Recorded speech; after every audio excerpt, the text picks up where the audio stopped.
All right, perfect. Yeah, so Mark, thanks for that great intro. I'm really excited to be hosting this education panel during World Ocean Week, and I'm really excited to have three really great organizations joining me. I'm going to introduce them all in turn, and they're going to share some of the amazing work that they do in the ocean space. But to start, I'm going to share a little bit of work I do with two organizations.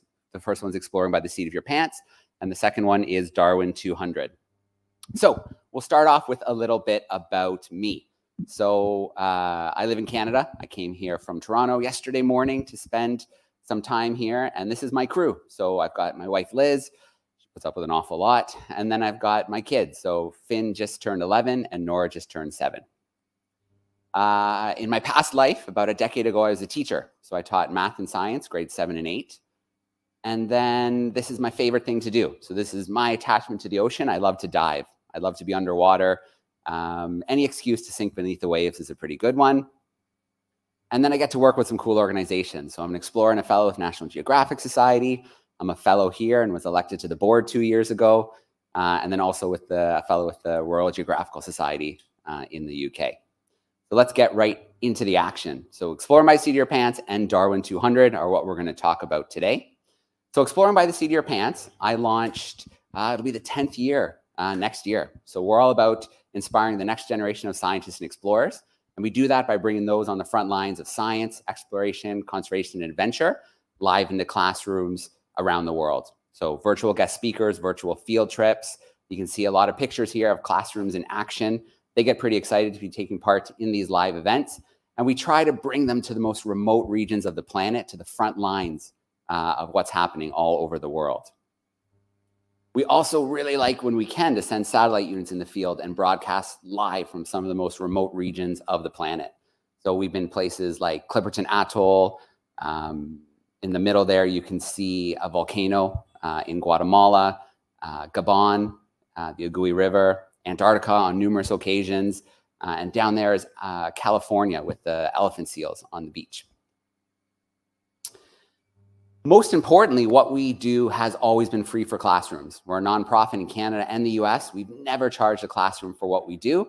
We want a level playing field where any classroom anywhere can take part in as many events as they want throughout the school year. They join in camera spots and interact directly. They stream live on YouTube, play Kahoot quizzes, send their questions in the chat, and then everything records so anybody can come in and join. And one of our favorite things is ocean events. So I've got a few examples queued up here. The first one that just started playing is the Aquarius Reef Base. So the NEMO missions, when NASA and ESA astronauts go down to train to prepare for their space missions, sometimes we get to beam in with classrooms and the astronauts share what it's like living underwater, living and working, spending their time diving. So this one here is Aquarius Reef Base. We like to connect with them. Sometimes we get out on the ocean and we beam classrooms live with Alvin. So Alvin is a very storied submersible. And so this is Alvin on the back deck of the Atlantis, and they've got it up on the frame, and they're going to lower it into the water. So the crew are on board, there's safety divers on top, and they're lowering it into the water while the classrooms are asking questions. Sea turtles are always fun. We work closely with the Fabian Cousteau Ocean Learning Center and the amazing Nicaraguan Sea Turtle Project. And so we get to broadcast live with the team there. We learn about how they find the nest, move them, relocate them to the hatchery, and then best of all, anytime we can end the event with a release of hatched turtles is pretty cool. And then aquariums are a lot of fun too. So this is Ripley's Aquarium in Toronto, and these are the zebra sharks. So they have to train the sharks to be ready for medical procedures. So we beam into that training while they're working with the zebra sharks, feeding them, and then they'll turn the sharks over and put them into tonic immobility. They can take blood samples and do tests and things like that. And this week, we have our World Ocean Week events with the club. So as this website scrolls through here, you will see that we have about 16 live events this week. It has been nonstop hosting of events. We connected with Sandcob, which is a penguin rescue center in South Africa. We've connected with the Fabian Cousteau Ocean Learning Center, Pamela and Martine from the team, Erden Arush, who became the first person to row solo across the Pacific, north of the equator, Andy Cross from Edges of Earth, Joe Dutori, who spent 100 days underwater, broke the record. We had Lorraine talking about southern right whales. We connected with Rapa Nui with Darwin 200 this morning. Bev talked about foraminifera with us. Pierre, who's going to be with us in the event, shared some of our ocean adventures. It goes on and on. Don Wright, Rigs to Reef. Victor Vescova will hang out with me at the end of today. And then tomorrow we have another jam-packed schedule. So I want to talk to you more specifically about Darwin 200, which is our big latest ocean adventure. We are teamed up with an awesome organization, and we have a beautiful tall ship, the Oosterschelde, and we are spending 2 years following Darwin's voyage of the Beagle. So there's 32 legs. You can get a feel for the map here and what we're getting up to.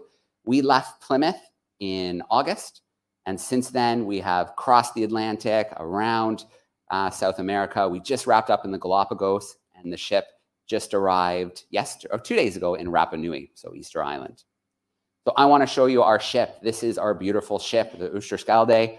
I was just on board about a month ago and sailed from Peru to Ecuador. It's a beautiful ship, 3-masted schooner. It's the last of its kind. Yeah, it was turned into a freighter at one point, but it's been lovingly restored. It's been on expeditions around the world, and it is our ship for the next 2 years. So August 2025 will return to Falmouth. We have 3 big goals. The first one is empowering our Darwin leaders. In fact, we have a Darwin leader in the audience today. Eero, how are you doing, Eero? Good. So our Darwin leaders, every port that we stop in, we bring in 18 to 25-year-olds from around the world who are already showing promise and excitement towards conservation. So they come out with us, they get paired up with an organization, a local conservation group, and a filmmaker, and they spend that week in the field documenting, learning new tools, new skills, and then they hopefully, after they create their videos and media, will go back home and start their careers in conservation and be the next 50 years, be leaders in their countries. We've got the world's most exciting classroom, which I'll talk a little bit more about in a moment. But every week we beam live from around the world, wherever the ship is. And we'll talk a little bit about that in a moment. And then we have research on board. So every leg has different researchers coming on board. We're doing ocean plastics, coral transects, shark stuff, eDNA, looking for invertebrates. The list goes on and on and on. Let's take a little highlight reel of the Darwin 200 so far. This was our departure from Plymouth in August. It was a pretty big deal. Lots of people came to see us off. The first time we kind of raised the sails and we started this 2-year journey.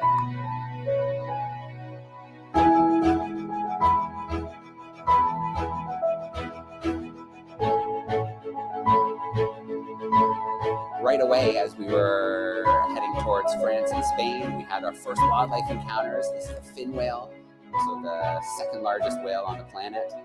Our drone pilots are incredible. Flying the drones from moving ships with the wind, it's not easy. There has been some splashdowns. For the most part, we've been pretty lucky. And they had little time lapse of just what it's like on the ship. Sails going up and down, people climbing up into the masts. It's incredible to sail a tall ship. It is hard work. You'll come back, calloused hands, but it is really rewarding to put all the sails up and hear that sound of phoom, when the wind takes it, and then you're moving. Where we have Flag 101 on board. It's been circulating since the 40s. It's been all around the world, Everest. It just returned from the space station, so we're proud to have Flag 101 on board. And here we're flying at Fernando de Noronha, just off of Brazil. And here we are arriving in Rio, one of the most iconic harbors on the planet. We spent 10 days in Rio, running all over the place, live events for the community, live classroom events from the Atlantic rainforest, all over the place. So Rio was a great stop. The Falklands, pretty amazing, and Atlantic Galapagos. So our camera crew is out there. We have hundreds and hundreds and hundreds of hours of footage. It's going to take us a long time to get through it and create documentaries and videos and things for classrooms. But the wildlife in the Falklands is absolutely amazing.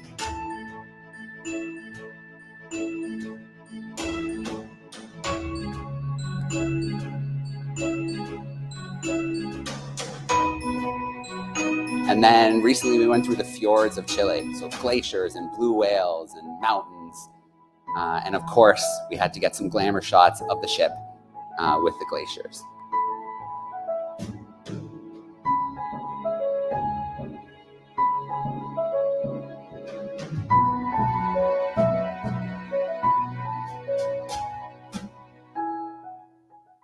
All right, and that pretty much takes us up to date. We are, the research, we can't leave this out. Every leg, we have an Explorers Club researcher who comes on board. Here's Ranva, and she was doing coral transects in Fernando de Noronha. Currently, we have Jutwin on board, and he is going to be looking for new invertebrate species on Rapa Nui, Pitcairn, and Mangareva. So we're really excited to see what comes from his work. Now, the world's most exciting classroom is 1 hour of controlled chaos every week. We beam into the ship from all different locations around the world, thanks to Starlink. We have experiments. So here's expedition leader Stu McPherson. He turned part of his warehouse and pool into a Darwin studio. So every week we have these new experiments classrooms can do. We have curiosities of the week, so challenges we issue to classrooms to try and figure out what these different items are from around the world. And then we have great guest speakers who beam in from all over the world. So this is the National Marine Aquarium in Plymouth. And they're joining us here doing a live event from their Atlantic tank.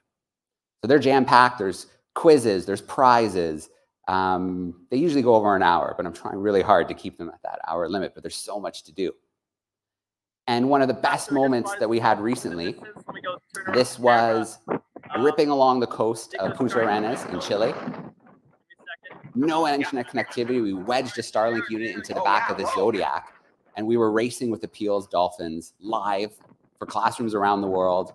The researchers and camera crew could have reached out and pushed the dolphins out of the way. They were that close as they raced along with the ship. So it's these moments, we were exploring by the seat of your pants through Darwin 200, that we're trying to bring live into classrooms, bring the ocean into classrooms in a way never done before. So pretty amazing to be able to broadcast live somewhere this remote into classrooms. And then Galapagos, that's kind of our big marquee. We arrived there a few weeks ago. We spent 3 weeks in the Galapagos. We had 11 Darwin leaders from around the world, broadcast 8 live events for classrooms all over the world, had 200 students, local students, visit our ship, did some Spanish events for them as well. There's more of those students joining us. And then here's one of our live events. This is live from the highlands of Santa Cruz with the giant tortoises. We beamed all over the world, again with our power of satellite connectivity, and we were able to bring this live into classrooms. One of those said classrooms popping in to ask a question. They wanted to know how big the tortoises were, how big they were compared to them. And I had my pals, Finn and Nora, standing by, and they came in to be the perfect stand-ins to show them how big those tortoises were.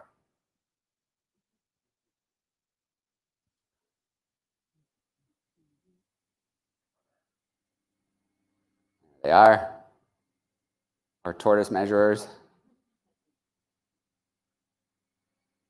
So pretty awesome to be able to broadcast these kind of things live to classrooms.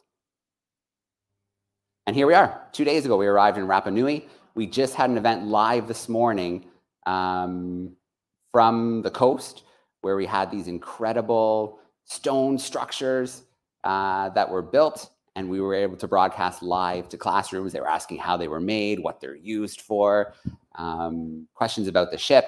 So it was amazing to be able to do that. So that's Darwin 200. That's Exploring by the Seat of Your Pants. There's our website, exploringbytheseat.com, darwin200.com, at Exploring by the Seat, or just @swipe is where you'll find us on social, and then at Darwin200_ is where you'll find Darwin 200 stuff. All right, let's get some more speakers up here.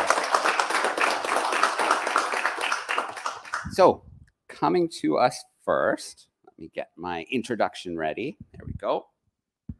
All right, very excited to have Emilie McGlone joining us today. She's been working with Peace Boat since 2004 and currently is the United Nations Liaison and Director of the New York-based office of Peace Boat US, a nonprofit organization working to promote peace, sustainable development, and respect for the environment through educational programs organized on board the Peace Boat.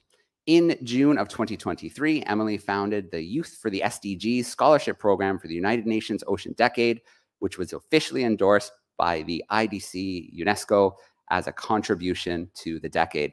So Emilie, we've hosted her and many young leaders of the future with Peaceboat US on Exploring by the Seat of Your Pants. It's so great to have you with us today, Emilie.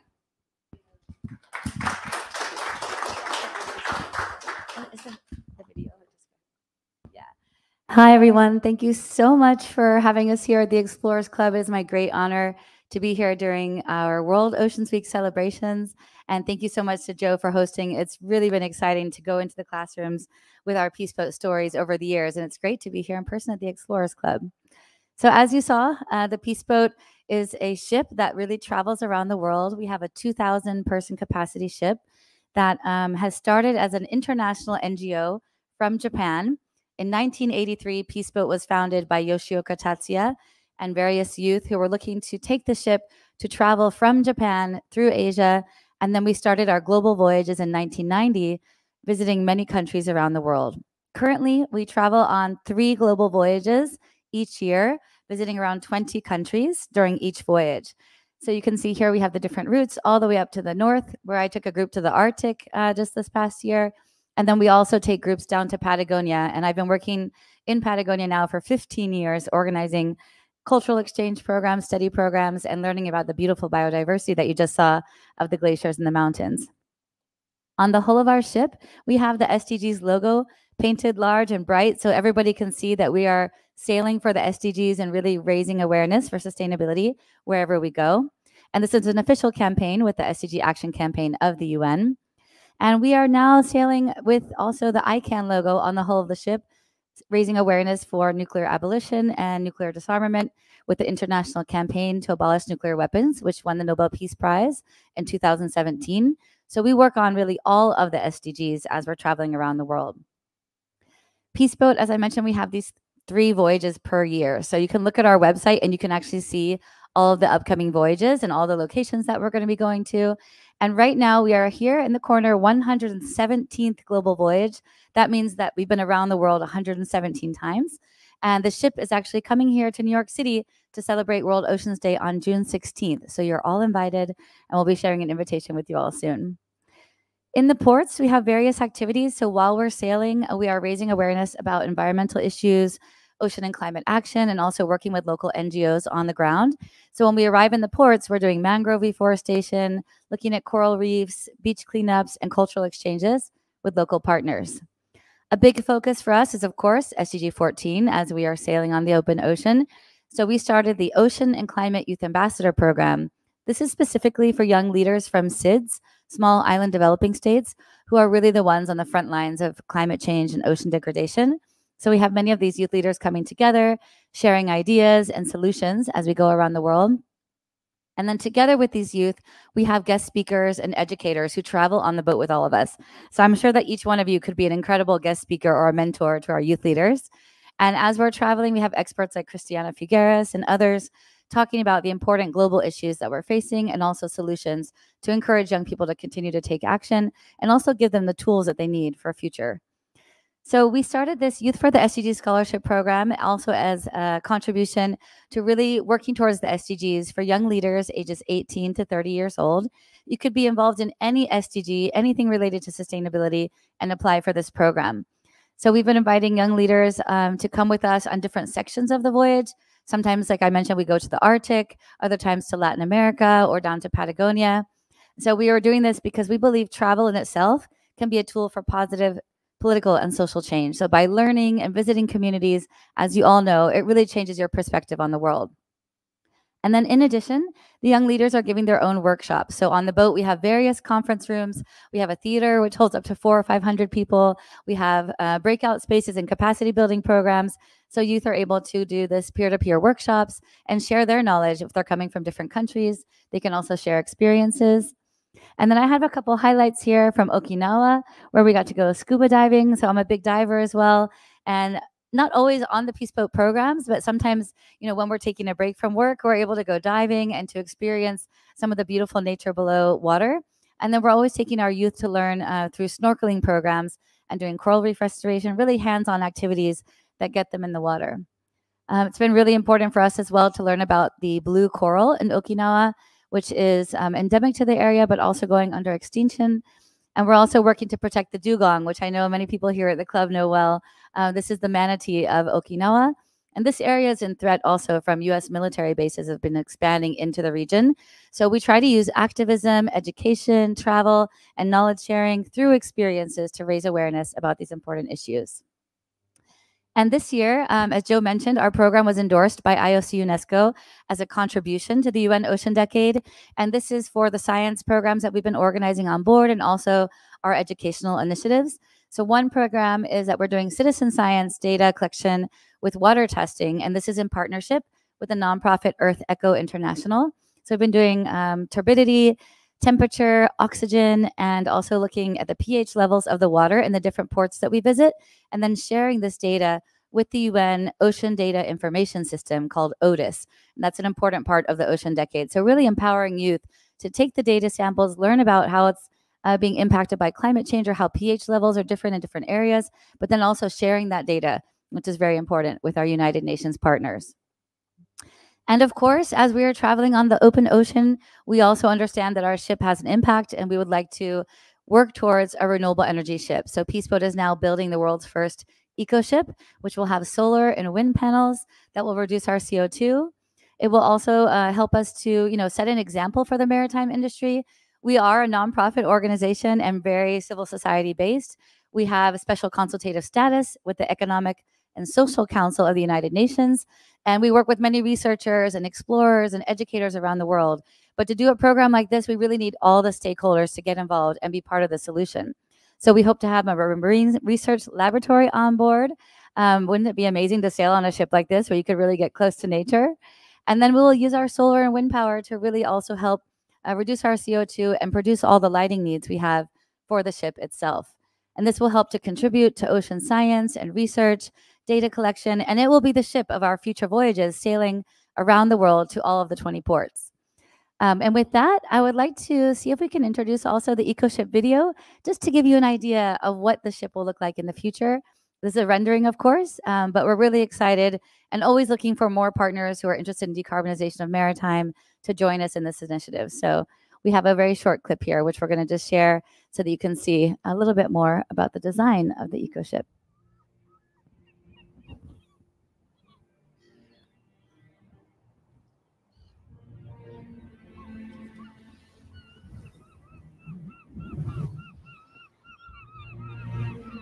And our ship will be the same as we have with the Peaceboat now, around 2,000 person capacity, with the solar sails, as I mentioned, and the wind panels here. And this design is by Oliver Design from Spain, who is a naval architect and has already done many ship designs. We will include a bow garden, which will be something that will be able to showcase nature from different parts of the world, but also be a green space inside the ship, which will also be the first of its kind of like a plant kingdom. And we'll have a beautiful theater, because we're always talking about ocean conservation, but wouldn't it be nice to have a view of the ocean while we're talking about conservation to really bring these topics to light?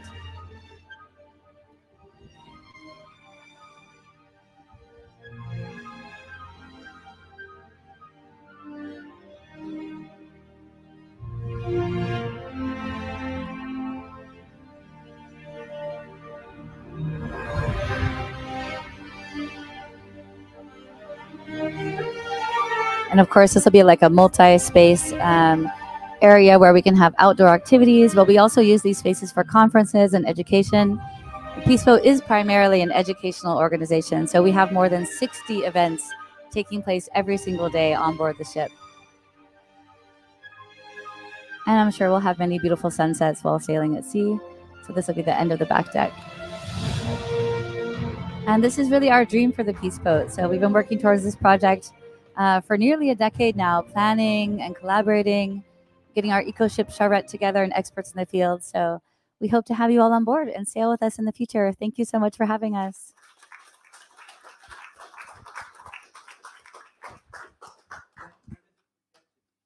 We're hoping to sail by the end of the Ocean Decade. So by 2030 is our goal.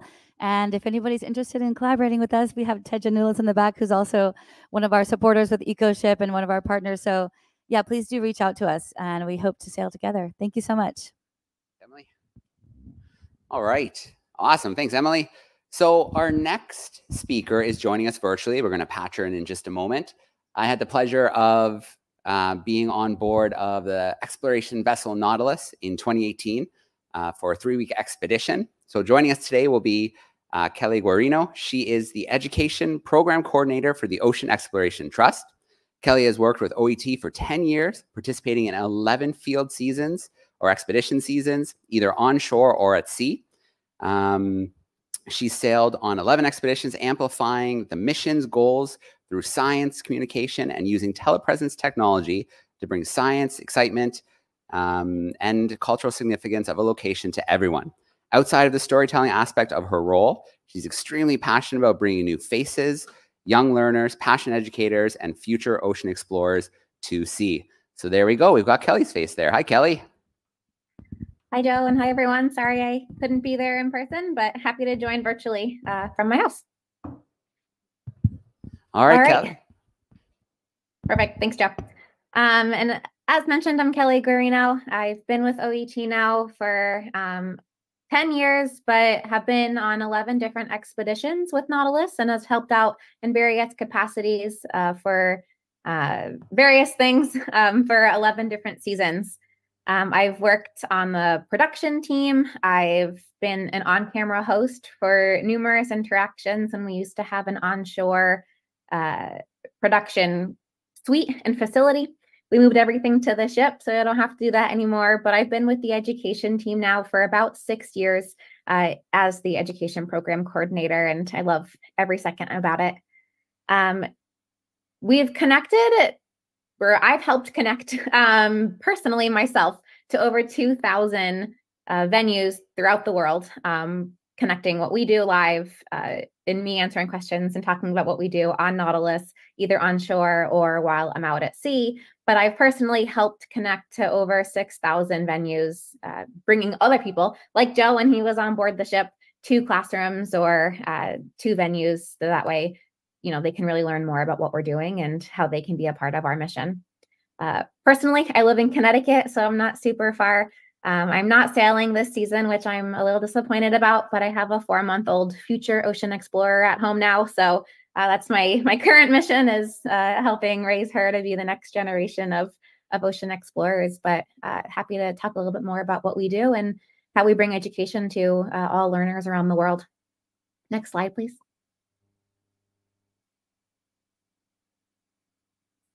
All right, so part of our mission is to explore the ocean, seeking out new discoveries while really pushing the boundaries of technology, innovation, and most importantly, education and outreach. We are a learning vessel, so we really strive on having all facets of people on board the ship in different capacities, from interns, which we'll talk about in a little bit, to masters of the skill in various roles on board.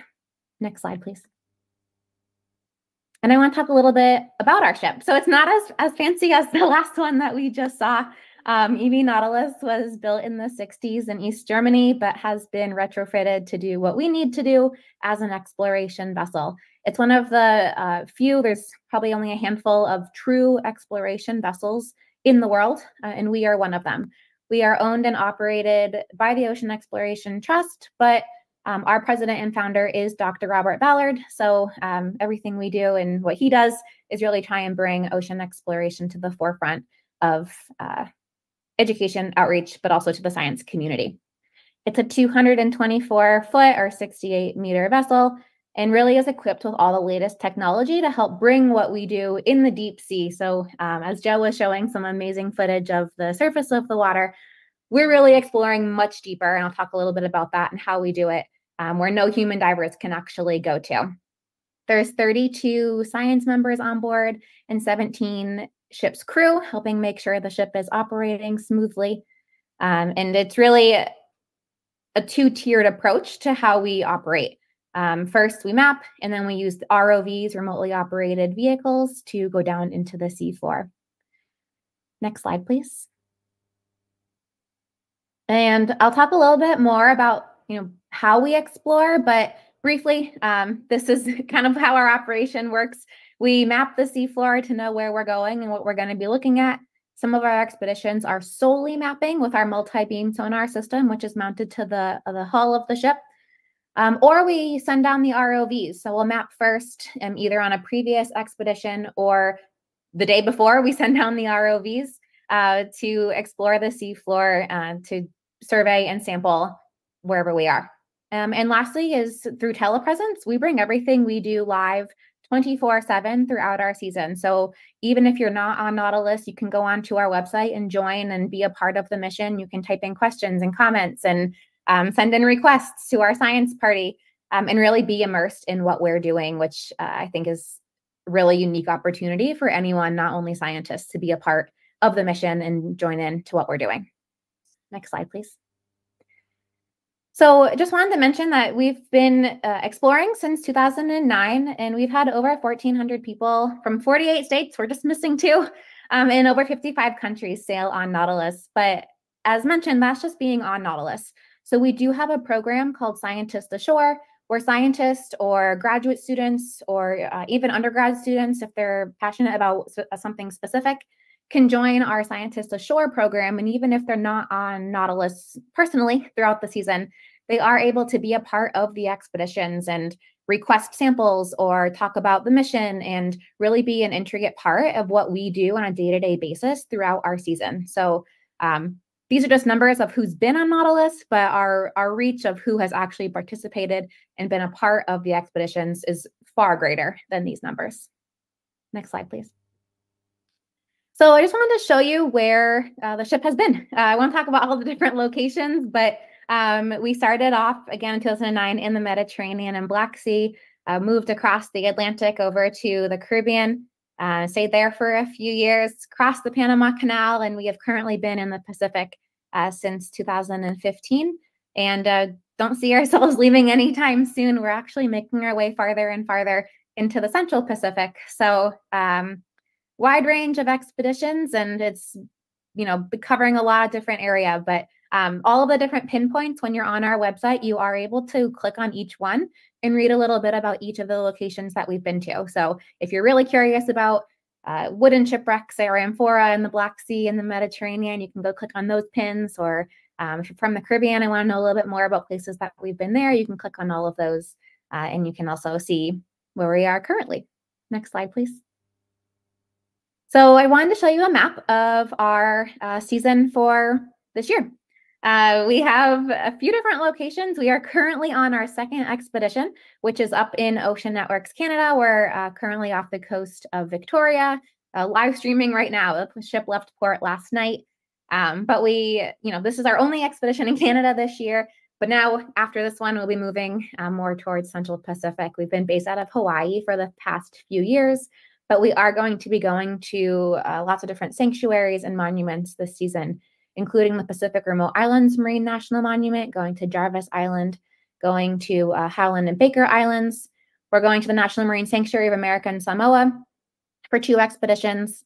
We'll be going to Palau National Marine Sanctuary, doing ROV work and mapping off the coast of Palau, and also going to Guam for the first time, doing mapping exploration, which will then lead expeditions for future seasons as we stay in this location. Next slide, please. So I mentioned kind of a 3-tiered approach to how we explore.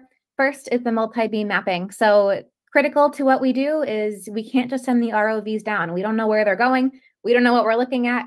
The satellites that we have of the locations that we go to are so remote that they come from space. And it's really just pixelated images that we need to do better mapping before we can send the ROVs down. So we use multi-beam system, which is a swath that allows us to really get a high definition image of where we're going and what we're going to look at. Next slide, please. But really the main thing everyone wants to watch, even though I think mapping is pretty important, main thing everyone wants to be involved in are the ROV expeditions that we have on board Nautilus. We have 4 different ROVs that we primarily use. This season, we are mostly going to be using ROV Hercules and the tow-sled Atalanta. So primarily, Hercules works with Argus, but we are going to switch it up a little bit this year and use Atalanta instead, which is just a smaller version of the ROV Argus. And as you can see, little Hercules is just a smaller version of our normal ROV Hercules. Because Hercules can only go down to 4,000 meters, that is our max depth when we are using that ROV, even though tow-sled Atalanta can actually go down to 6,000. Our max limit is really around 4,000 if we want to be taking samples with the ROV Hercules. Next slide, please. And then this is where we work. So not only do the students and educators who come on the ship go here, but also all the scientists, the ROV pilots, navigators, engineers, everyone that is standing a watch will come up into the control van. And since we don't use human divers, we use the robots to go into the water. This is where we are working up on top of the ship in the control van, seeing everything live as it's happening and exactly what you're all seeing when you're watching our website during the expeditions. So it's a really amazing opportunity to sit in this van and be up there in real time, seeing what the ROVs are seeing, even if we're not down on the seafloor. Next slide, please. And I wanted to show some of the things that we see. So we really don't know what we're going to find because it is pure exploration. We are going to places that either robots or ROVs or manned submersibles have not been to before, for the most part. But we are looking at all types of ologies. So geology, biology, chemistry. We're looking at archaeology on occasion. It's not all the time, but sometimes. I added a picture here of what we saw last year, which is the USS Yorktown we went to. We have seen fossilized whale skulls. We've seen ferromanganesum crust rocks that are of high interest right now in the seafloor mining world.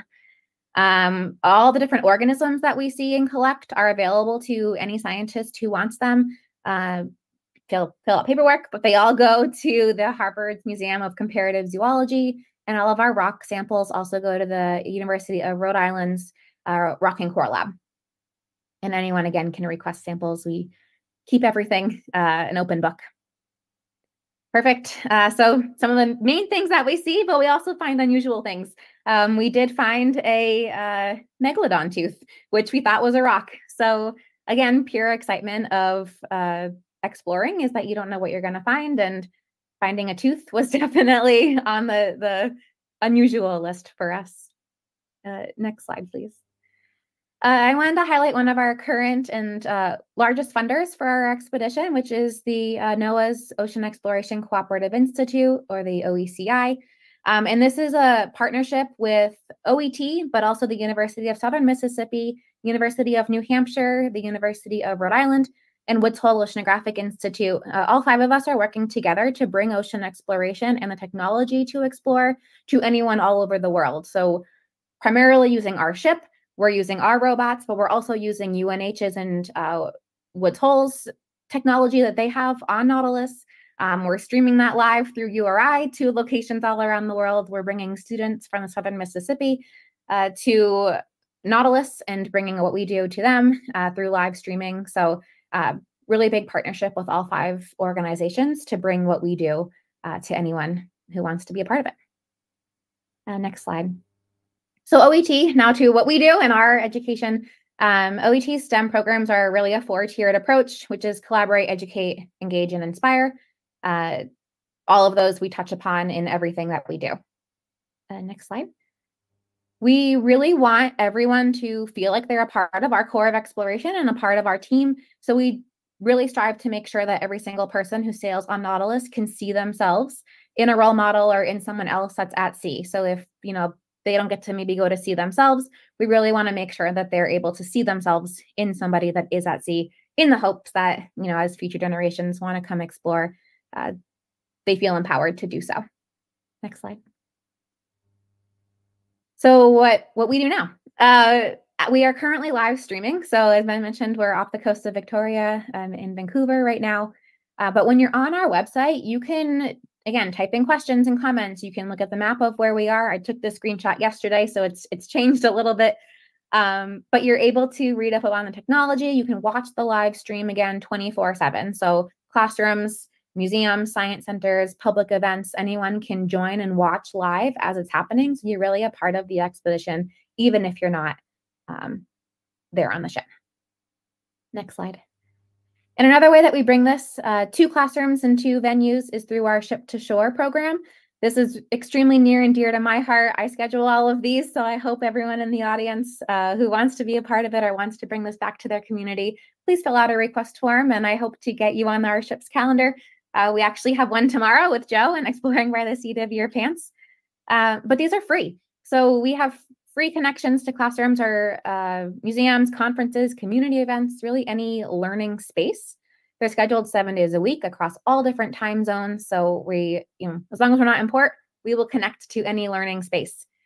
We're really connected again to bringing role models to young people, especially in Title I schools, inland communities.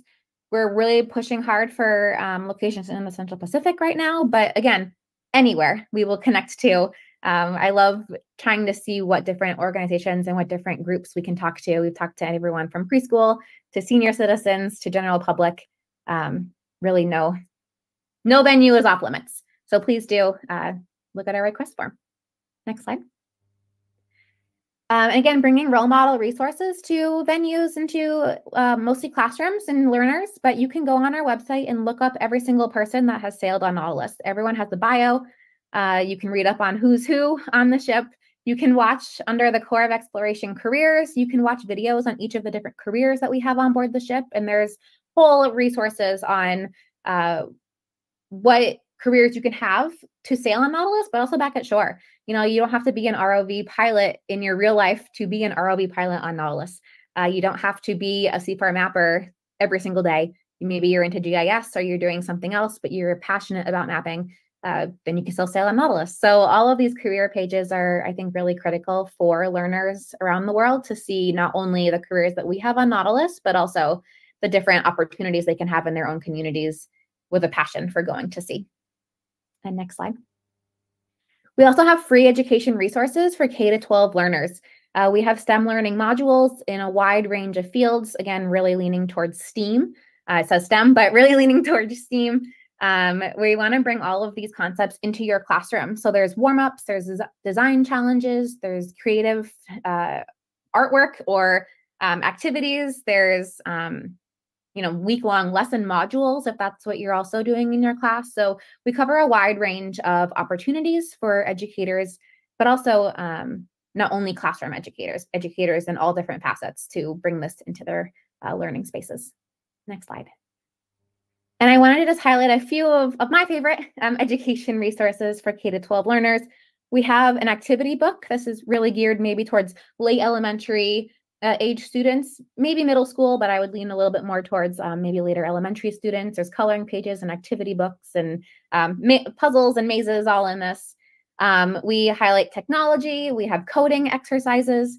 We have flashcards for the younger audiences that you can print out. There's a PDF of that and get that printed of the A to Z of ocean exploration that we have seen on Nautilus or that's a part of Nautilus. There's a poetry book, if that's also, if maybe you're an art teacher or you're into an English class and you're doing poetry, we have a book of poems as well. So we kind of cover a wide gamut of education resources.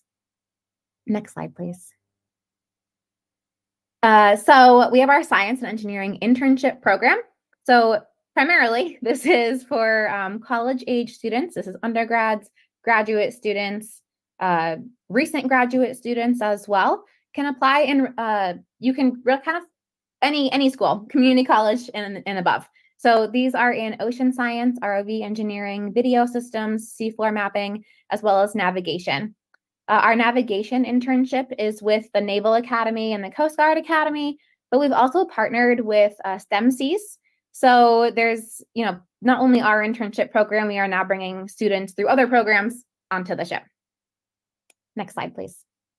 And lastly is our Science Communication Fellowship. So this is for educators to come and sail on Nautilus, and this can be formal classroom educators, informal educators, so anyone working at a museum or a science center or an aquarium, artists and storytellers can also apply to come to sea as well. And you're really the educators on board the ship, telling the story of what we're doing, who we are, what your role is on the ship, bring that back to your community, but also to communities all over the world. And both the internship and fellowship program, this season is closed applications, but they will be reopening in the fall for the next season. Next slide, please. And this is just highlighting some of the things that I've already talked about, but it's just, primarily inspiring the next generation through all of these different programs and making sure everything is available and free to anyone that wants to be a part of it. And last slide is how you can follow us. So these are all of our social media channels. We are on every single platform. So please do follow us. We, again, are live streaming now, so you can be a part of our upcoming expedition, but we will be streaming until about mid-December, so this season, and then starting up again early next spring next year. So please do follow us. We are active on all of these, and hope you're a part of our mission this season. Thanks.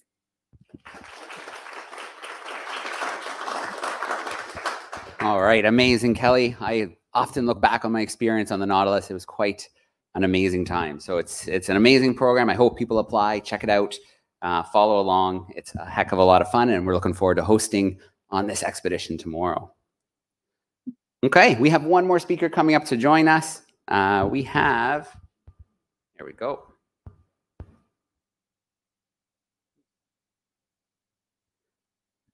Phone's doing something funny. There we go. All right, so we have Pir Narendra joining us right now. She's an award-winning author, travel writer, film producer, and underwater photographer. She began her career as Thailand's youngest English writer, writing author of 3 #1 national best-selling novels, multiple graphic novels, and short stories with over 200,000 copies sold in multiple languages. She's a brand ambassador for Coral Gardeners and co-chair of the LA Hub for Oceanic Global. She's a PADI ambassador diver and the founder of Immersive Expeditions, leading trips to swim with marine wildlife. Her photography has been recognized by competitions across the globe. So Pir, let's have you come up here and spend a little time with us.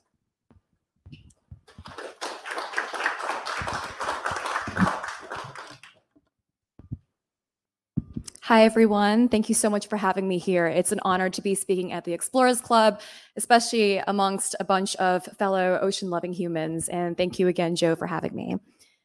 As Joe said, my name is Pir Narendra, and I'm an author, a film producer, and an underwater photography, originally from Bangkok, Thailand, currently based between the very close places of Los Angeles and Cape Town. I also have the honor of being the LA chair for Oceanic Global, a little organization some of you guys may have heard of. If we could get the slides up.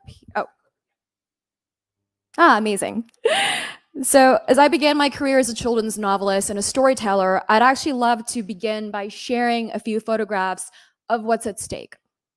So these are schooling mobile arrays off the coast of Baja California Sur in Mexico. The season is actually now. The sardine run in South Africa. These are common dolphins herding bait balls of sardines. A site known as Swallow's Cave in Tonga. This is actually, I think, one of my favorite places on Earth. Atlantic spotted dolphins swimming off the coast of Bimini in the Bahamas. Beautiful, awe-inspiring hammerheads shoaling off of the Galapagos Islands. Does anyone know what this animal is? Anyone want to venture a guess? So it's actually known as a false killer whale, or a pseudo-orca, and this was actually taken just a month or 2 ago off the coast of Dominica. A colony of, I believe, 250,000 strong king penguins on South Georgia Island. Icebergs in Antarctica. Beautiful sperm whales off the coast of Dominica. A humpback whale. This is known as a heat run. It's a mating ritual that occurs. This was taken off the coast of Tonga. Shark Alley in Fakarava. So these are gray reef sharks. A really beautiful site and a marine protected area. 2 little adorable fish hiding beneath the bell of a jellyfish off the coast of Thailand. A blue whale in the Pacific Ocean. A bronzy shark chowing on some bait right there off the Wild Coast in South Africa. This woman, you guys might have actually met her a couple days ago, Zandile Ndlovu. She's also known as the Black Mermaid, South Africa's first black freediving instructor. This is shot in the kelp forest in Cape Town. Again, the mobile arrays. And humpback whales off of French Polynesia. This is a mom and a calf pair that we were swimming with. So, I think those photos just sum up a little bit of why we're here. One of my favorite ocean authors, Bonnie Tsui, has this beautiful quote: "Seawater is so similar in mineral content to human blood plasma that our white blood cells can actually survive and function in it for quite some time." I think that's a really, really beautiful analogy for the fact that we literally have salt water circulating in our veins, and every second breath we take comes from our seas. Oceanic Global's main ethos is to rewild and reconnect. We essentially want to build a blueprint for balance and humanity and our collective well-being through the oceans. How we work is that we see this as a beautiful ripple effect. So starting with reconnecting to our origins, the oceans, using that as a way to inspire action and then to mobilize widespread change across the spectrum. Some of our core program areas, I know we're here to talk about education and campaigns, which I'll dive into. We also have inspiring community grants, regional hubs, something I'm a little biased to because I'm the LA chair, and also something known as the Blue Standard, which we're really proud of, and global conventions such as UN World Oceans Day. This is a little snapshot of our impact so far. You can see we're pretty good at the educational campaigns part, and all across all varieties of industries. So we believe in both a top-down and a bottom-up approach. This is an impact map of some of our hubs, the community areas that we're involved in, grants across the world. I personally would like to see some stuff in Thailand and a little bit more in South Africa, which would be really incredible. And we have hubs in LA, in New York, in London, and are mobilizing the international front as well. This is our timeline. So Oceanic Global was launched in 2017, and not long afterwards, we became the official partner to UN World Oceans Day in 2019. So it's been about 6 years now. So educational campaigns. We can't protect what we don't know. Right? This is something really important, and we really want to mobilize in increasing ocean literacy around the space and learning exactly how do we talk about our oceans and what's at stake. I had the immense privilege of interviewing Dr. Sylvia Earle the other day, and I asked her about in her own mind, what did she see the role of storytelling and of education and conservation? And she said quite wisely that it's fundamental, that caring is what causes us to change, and that it begins with education. To that note, Oceanic Global has produced over 150 educational campaigns across the world. These are some of our community grants. So you can see that we range from places in South Africa, Jamaica, Dominica, across the board. And it's something that I'm also really passionate about because this is working in democratizing the ocean space, opening up the narrative, and also empowering grassroots organizations in a bottom-up approach. Oftentimes, marginalized communities and people of color are overlooked in the conversation, but they are the ones who are most at stake when it comes to ocean conservation and most affected by the plight of climate change. Our regional hubs. So we would love to mobilize our local hubs in achieving global resilience. If anyone is based in Los Angeles or Southern California, please reach out to myself. I'm actually actively building out a steering committee at the moment, including other volunteers. We would love to have you on board. There's so many people doing incredible work in Los Angeles and California, but it's a little bit spread out at the moment. And especially given the hub of Hollywood, the film industry, and storytelling, how do we kind of bridge that gap between the film industry and in conservation, such as some of you might have seen the video of Michael B. Jordan and his shout out for UN World Oceans Day. This is something we really want to activate upon, is celebrity voices and kind of getting other people on board. The Blue Standard. So the Blue Standard is a method of us that we've created for engaging and educating communities outside of the ocean silo. So I believe that most people in this room are within the ocean silo, but we also want to reach the people outside of the silo. It's the first of its kind, and it works in combating greenwashing, establishing universal accountability, and also providing a way of measuring impact. We've worked with over 400 businesses in, I believe, 55 countries. So it's something we're really excited and really proud of. And then our global conventions. So as some of you might have heard of the little event known as UN World Oceans Day coming up. If you haven't already, please do sign up. Even though the event, World Oceans Day, is on Saturday, we're actually celebrating tomorrow, and we have a virtual event with a lot of people joining and some incredible speakers, including Dr. Sylvia Earle as well. Here are some of our partners, both from the corporate side and community partners. You might recognize some names here. We've worked a lot with Corona, with Billion Oyster Project, with Sandals Resorts. They're incredible partners in the space for us.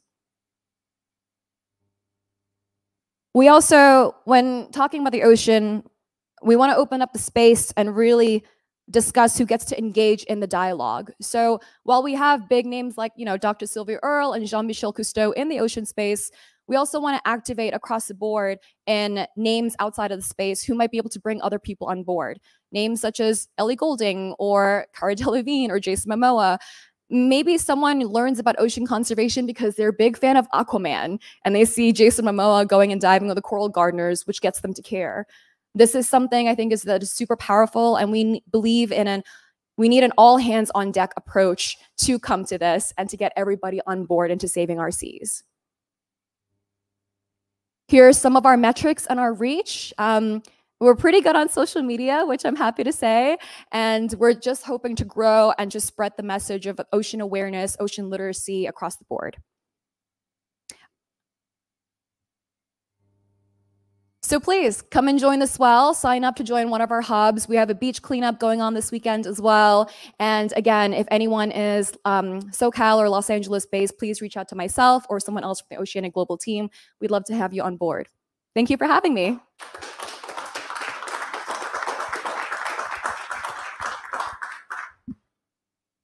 Okay, thanks, Pierre. We still have a few minutes. So why, Emilie and Pierre, do you want to come sit up at the front maybe in the chairs? We might still have Kelly backstage. Yeah.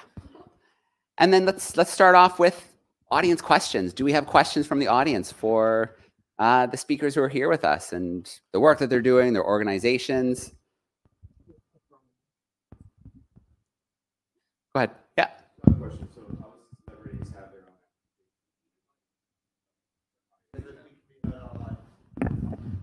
So obviously celebrities have their own voice and things of that nature, but do you feel that there's actually a disconnect between what celebrities do and sometimes what their actions are? And are they always the best advocates for ocean conservation and preservation? I love that question, and it's something that I grappled a lot with actually when I worked in the film industry, was oftentimes I felt like they did care and they actually did want to make a difference, but they didn't know how. They didn't know where to start, And we're all aware of the pitfalls of greenwashing and blue washing. So it's how do we actually get the right people on board, the right advocates, spreading awareness and change in a way that actually makes impact. I have a couple friends now who, after they've come on an expedition, actually swimming with a whale or a shark or something, they've flown back to LA, quit their traditional Hollywood careers, and have now segued into bridging the gap between conservation and entertainment. So working with big agencies like CAA, UTA, WME, tapping into their client base and saying, okay, who actually cares in the space, who wants to make a difference but hasn't known how, which is something that's really exciting. And it's also something that I think there are a couple companies now starting up that are specifically focused in this area. I was going to add to that too, because we work really closely with Oceanic Global for the UN World Oceans Day. So I'm the coordinator of the working group. You can all join our working group. It's open to everyone. It's called the Friends of UN World Oceans Day.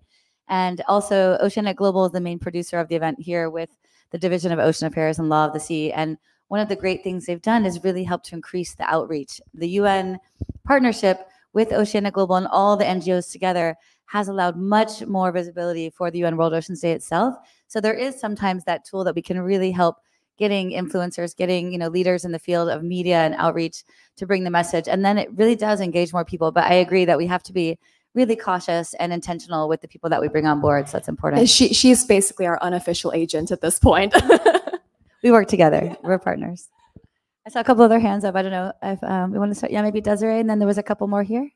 I'll let Joe, pass the mic around. Did she want to say something? The online about the last one? Oh, we don't bring too many celebrities on our ship, but we would love to if they want to spread the word of what we're doing. But I think these two handled it perfectly. Thank you. So yeah, what an honor and privilege to not only be in the Explorers Club, but to hear people like Emilie and you talking, and the Nautilus representative. In the oceanic map of hubs and stuff like that, I saw something in either Central America or anyway. Is there anything going on near the Cozumel area for the Mesoamerican Reef that you're aware of or working towards? And who do I contact? You or since you're Los Angeles? Yeah, there's the question. We do have a Tulum hub and a bunch of people there. So if that near Cozumel, so if that answers your question. Yeah, you can feel free to reach out to me and I can put you in touch with the right team. Yeah. Hi, over here. Hi. So it sounds like you all bring in, different perspectives from outside of the ocean space. How do you bring in different funders from outside of the ocean space? Because that is real important. That's a really, really good question. I think we are definitely opening up our brand partnerships but also being cognizant of, like we mentioned with celebrity partners, the brands that are truly on board and not just wanted to tick a box and who truly care. So Corona has actually really advocated for ocean conservation. They have a Corona Island specifically that they formed up. That's like a green island. Resorts like Sandals that is literally the site of Fabian Cousteau's Proteus underwater lab, which so there are truly big corporations that care and want to make a difference. And for us, it's just finding a way to symbiotically work together and also to show them that to go blue or to go green can also be economically viable for them as well. And it's not a mutually exclusive area where you have to pick one or the other, but it could be a win-win situation for both. Yeah, and for Peace Boat, we're a very grassroots nonprofit organization from the beginning. So we're self-sustainable in the fact that people pay to go on board and that money is recycled into the nonprofit activities. So we never really had these outside donors and sponsors. We are affiliated with the United Nations through the Economic and Social Council of the UN. But the UN, of course, doesn't provide funding. So really, we're just self-funded. But we do have partners, and we've been calling out for anybody who would like to support, especially our Youth for the SDG Scholarship Program right now for the UN Ocean Decade. We're looking at different sponsors and partners who want to join us. Today, we have also Jonathan Gavenda here from Epigrowth. You want to say hello? Jonathan's also an underwater advocate, and he's been sponsoring some of our programs. So thank you so much, Jonathan. And we look forward to anyone else who'd like to join us. Sponsors and supporters economically are a big part of our work. And I don't know if Nautilus would also like to comment as well. Yeah, I mean, for us, NOAA is our biggest funder, but we also do have the Office of Naval Research. We have various academies that will send students out or educators out that'll sponsor their position while at sea. And then we also have private funders as well. It just depends on the expedition and what universities or what organizations that we're working with. But as mentioned, we're also always looking at other opportunities to partner with different groups, or if anyone wants to help sponsor and fund something on Nautilus, again, always open to that. I think for us, being funded by NOAA, but not completely, and being an exploration ship, even though the Okeanos Explorer is also an exploration vessel, us being a little bit less restrictive allows us to partner with different groups and different organizations that maybe government groups wouldn't be able to. So always open to other groups to partner with and work with as well. I'll just add one more last comment on that as well, because Peace Boat is an international NGO. It does give us a lot of flexibility having the self-sustainable aspect. But for things like the Eco Ship, which is a whole new project for Peace Boat, that we're definitely still looking for some investors who would like to be part of our decarbonization of maritime and really making the next Tesla of the cruise ships. That's kind of our goal. So that's also a whole nother realm of investment that we're working on now. It's the first time for us to have that kind of large ship construction going on as well. This has been absolutely fascinating. Thank you so, so much. Just to keep it shorter, I'm going to ask Nautilus, how do you guys decide what projects are worth pursuing, and where does that sort of fit in? The goals, the mission of your ship, as opposed to, quote unquote, just bringing scientists in? Yeah, it's hard. There are a lot of really amazing locations to go to, but primarily our science team will have meetings and talks with other organizations, other scientists, other groups who are interested in the location that we are going to. So we'll have a set kind of area that we're going to go explore, and then bring in other people to submit white papers or to contact our science team, our chief scientist, Daniel Wagner, to talk about how they can utilize Nautilus in the locations that we're going to. And then we'll figure out, does that work best with where we're going? Does that work best with the next location that we're going? Since we don't explore every single month of the year, this year it's end of May through December, but sometimes our transit times and our port stops are fairly long. And it can take a week to get from one location to the next, and that's a week out of exploring. So yeah, we'll have various scientists and various organizations contact our science team, and we'll tell them where we're going. They'll propose what they want our ship to do, how they want us to do it, and who on board do they need. And then we'll figure out how can we make this work, if that's a this year project or is that next year, the following year, and go from there. And on an education standpoint, that does allow us to then look at the schedule, look at the expeditions, and figure out how many educators can we have come out to sea with us. What realm can they educate in? Do we need more formal classroom teachers? Do we want more informal? Do we want more from the Central Pacific locations? Do we want more, from various other spots? As well as internships. An ROV expedition will have more interns than, say, a mapping internship. We won't have an ROV engineering intern on board a mapping expedition when the ROVs aren't actually going in the water. So figuring out mapping compared to ROV work does then, for my job, figure out how many teachers and how many students can we have come on the ship as well. And obviously, I want as many as possible per expedition and per season. Sure, go ahead, Colin.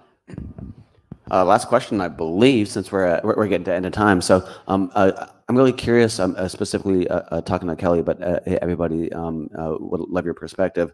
For folks like me, who's a mid-career professional, 12 years mechanical engineer, I can qualify I call myself a rocket engineer, space scientist for the DoD. But at the same time, on the side, I'm a 4-year member of the Explorers Club. Love the organization, everybody else around it. But I'm developing an at-sea ocean conservation foundation, similar to what OET is doing, but at 60-foot vessel, electrified sustainable sailing catamaran. But with my engineering background, I'm also configuring our underwater ROVs in support of this in the future. And so curious on potential pathways where those that have a full-time job but really care about the space can get involved, get experience, get help with a broader impact, and take the lessons learned from all communities and share that across. Just curious. Yeah, in terms for at least Nautilus, we have contractor positions. So not only interns, but we have our hiring team who's in charge of each of the positions that we have on the ship.